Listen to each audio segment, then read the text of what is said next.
আজ আমাদের বিবাহ বার্ষিকী 10টা বছর পূর্ণ হয়েছে। 10টা বছর পূর্ণ হয়েছে।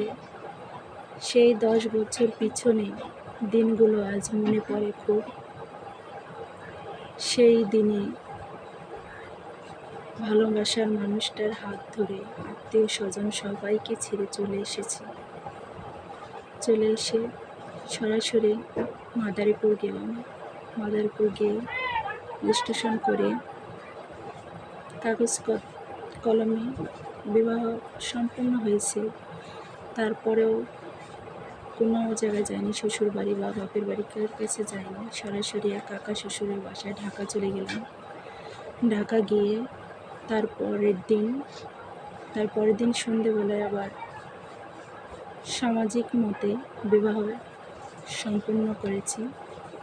সম্পূর্ণ করার পর কাশ্যীয় ধর্ম মতে করেছি। করার পর তারপরে আবার 3 দিন পরে বলে যে চলে আয়, মেনে নেব। আমার কাকা শ্বশুর বলে আবার চলে এসেছি কাকা শ্বশুরের বাসায়।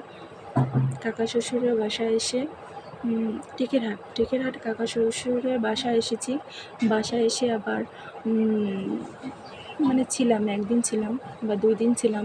তারপরে আবার শ্বশুর বাড়ি চলে আসলাম। বললো যে না, তারা মেনে নিছে। তারপরে এ বাড়ির থেকে ও বাড়ির থেকে মানুষজন যাওয়া আসা করলো। করার পর বললো, বাপের বাড়ি থেকে বললো সামাজিক মতে আমরা আবার বিয়ে দেবো।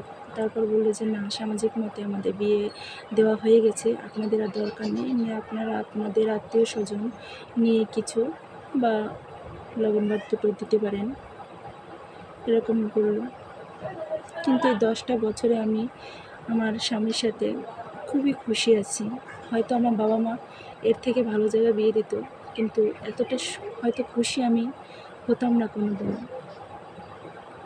আমার 2টো যমজ বেবি হয়েছে। তারা 7.5 বছর পর্যন্ত কোনো বেবি হয়নি। হয়তো ভগবান দিয়েছে, অনেক কষ্ট করে বেদনা ভগবানের কাছে আর্তনা করেছি, তাই 2টো বেবি সন্তান যমজ দিয়েছে। তাদের নিয়ে আমরা স্বামী স্ত্রী সন্তান 2জনকে নিয়ে খুব খুশি আছি। আপনাদের কাছে একটাই আশীর্বাদ চাই, যেন এই সন্তান 2টোকে ভালোভাবে মানুষ করতে পারি, মানুষের মতন মানুষ করতে পারি, লেখাপড়া করতে পারি। আপনারা সেই আশীর্বাদ দিবেন। নমস্কার।